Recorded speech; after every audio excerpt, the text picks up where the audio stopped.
ആരിഫ് മുഹമ്മദ് ഖാനെ സംബന്ധിച്ചിടത്തോളം ഈ സർക്കാരിൻ്റെ നയപരമായ പാളിച്ചകളും കാര്യങ്ങളുടെ നടത്തിപ്പിലെ നിയമവിരുദ്ധതയൊക്കെ തേടിപ്പിടിച്ചുകൊണ്ട് നിലവിലുള്ള ഭരണഘടനാ നിയമങ്ങളൊക്കെ ഉയർത്തിപ്പിടിച്ച് അദ്ദേഹം ഒരു ഘട്ടത്തിൽ നടത്തിയ ഇടപെടലുകൾ അത് സ്വാഭാവികമായിട്ടും നമ്മുടെ മുന്നിൽ സർക്കാർ പ്രതിക്കൂട്ടിലാണ് എന്ന് CPM-മാർക്കടക്കം ബോധ്യമാവുന്ന സാഹചര്യങ്ങൾ ഉണ്ടായപ്പോഴൊക്കെ നമ്മൾ ആ അന്യായത്തിനെതിരായിട്ട് ശബ്ദിച്ചിട്ടുണ്ട്. പക്ഷേ ആരിഫ് മുഹമ്മദ് ഖാൻ അദ്ദേഹത്തിൻ്റെ ധാർഷ്ട്യവും ധിക്കാരവും ഉപയോഗിച്ചുകൊണ്ട് സംസ്ഥാന ഭരണത്തെ തടസ്സപ്പെടുത്തും വിധം പെരുമാറിയപ്പോഴൊക്കെ ഗവർണർ രാജിനെതിരെ ഞങ്ങൾ ശബ്ദമുയർത്തിയിട്ടുണ്ട്. ആരിഫ് മുഹമ്മദ് ഖാനും സർക്കാരും ഭായി ആയി പോയിരുന്ന കാലത്തും ഞങ്ങൾ ആരിഫ് മുഹമ്മദ് ഖാനെ വളരെ കൃത്യമായിട്ട് വിമർശിച്ചിട്ടുണ്ട്. ഞങ്ങളിതൊക്കെ നയപരമായ ആ ഒരു സമീപന അല്ലെങ്കിൽ വിഷയാധിഷ്ഠിതമായിട്ടൊരു സമീപനം മാത്രമാണ് ഈ വിഷയത്തിൽ ആരിഫ് മുഹമ്മദ് ഖാൻ്റെ കാര്യത്തിൽ സ്വീകരിച്ചിട്ടുള്ളത്. പക്ഷേ ഈ ഗവർണറെ സംബന്ധിച്ചിടത്തോളം അദ്ദേഹം ആരിഫ് മുഹമ്മദ് ഖാൻ്റെ ശൈലിയിൽ നിന്ന് വ്യത്യസ്തമായിട്ട്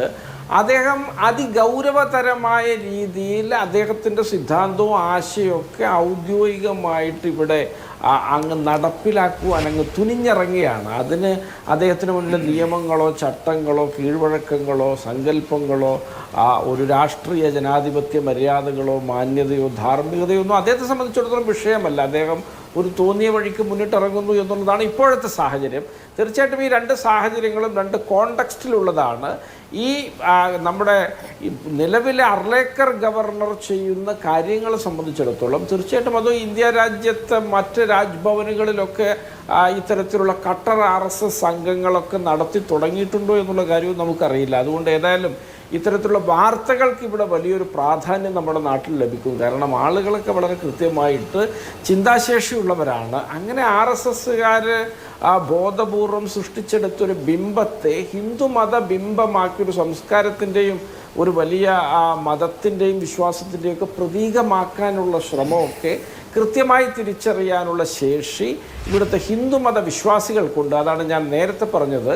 ഇവിടുത്തെ നൂറ്റാണ്ടുകളുടെ ചരിത്രമുള്ള ഒരു ഗ്രന്ഥങ്ങളിലും ഇത്തരത്തിലൊരു ഭാരത മാതാവിനെ എവിടെയും നമ്മൾ പ്രതിഷ്ഠിച്ച് കണ്ടിട്ടില്ല. ഇതൊരു സംഘടനാപരമായ രാഷ്ട്രീയമായ ഒരു സിമ്പലാണ്. അതിനെ മതകീയമാക്കുന്ന അതുവഴി മതവികാരങ്ങളെ ചൂഷണം ചെയ്യാൻ ശ്രമിക്കുന്ന BJPക്കാണോ വർഗീയത അല്ലെങ്കിൽ ഇതിനെ എതിർക്കുന്നവർക്കാണോ വർഗീയത എന്നൊക്കെ ഇത് കേൾക്കുന്ന പ്രേക്ഷകരെ സംബന്ധിച്ചിടത്തോളം മാതൃഭൂമിയുടെ പ്രേക്ഷകരെ സംബന്ധിച്ചിടത്തോളം മനസ്സിലാവുമെന്നാണ് എനിക്ക് പറയാനുള്ളത്. രണ്ടാമതായിട്ട് ഇവിടെ BJPയുടെ സ്നേഹിതം പറയുന്ന രാഷ്ട്രീയം ഒക്കെ സമ്പൂർണ്ണമായിട്ട് ഉത്തരേന്ത്യയുമായി ബന്ധപ്പെട്ട രാഷ്ട്രീയമാണ്. ഇപ്പോൾ ഇന്ത്യ രാജ്യത്തിൻ്റെ ഒരു ചരിത്രം തന്നെ എടുത്താൽ ഇവിടെ ഈ ഐരാണിയന്മാരും ബാക്ട്രിയന്മാരും ശകനും കുശനും മംഗോളിയനും മംഗോൾ ടർക്കും ഇങ്ങനെ വലിയൊരു അധിനിവേശം ഈ രാജ്യത്തേക്ക് വന്ന് AD-യുടെ ആദ്യ 3-4 നൂറ്റാണ്ടുകളിൽ ഗുപ്തരും മൗര്യനൊക്കെ ഭരിച്ച് പിന്നീട് ഇവിടെ ഒരു ബുദ്ധ കാലഘട്ടം 4-5 നൂറ്റാണ്ടുകൾ അശോകൻ കനിഷ്കൻ യശോവർമ്മൻ അങ്ങനെയുള്ള രാജാക്കന്മാരൊക്കെ വന്നു. അതിനുശേഷമാണ് ഇവിടെ വേദിക് കാലഘട്ടം വരുന്നത്. അതിനുശേഷമാണ് ഇവിടെ ഡൽഹി സുൽത്താനേറ്റ് വരുന്നത്, മുഗളന്മാർ വരുന്നു. പിന്നെയുള്ള വൈദേശിക കടന്നുകയറ്റവും സ്വാതന്ത്ര്യ സമരമൊക്കെ നമ്മുടെ മുമ്പിലുള്ള കാര്യങ്ങളാണ്. അപ്പോൾ ഇതിനിടയിലുള്ള ഈ വേദിക് കാലഘട്ടത്തിലാണ് ഈ പറഞ്ഞ നമ്മുടെ ഈ ഉപനിഷത്തുകളും ഇതുപോലുള്ള വിചാര സംസ്കാര ധാരകളും ആയിരക്കണക്കിന് ഗ്രന്ഥങ്ങളും പുരാണേതിഹാസങ്ങളൊക്കെ നമ്മുടെ ഇടയിൽ പ്രചാരം നേടിയത്.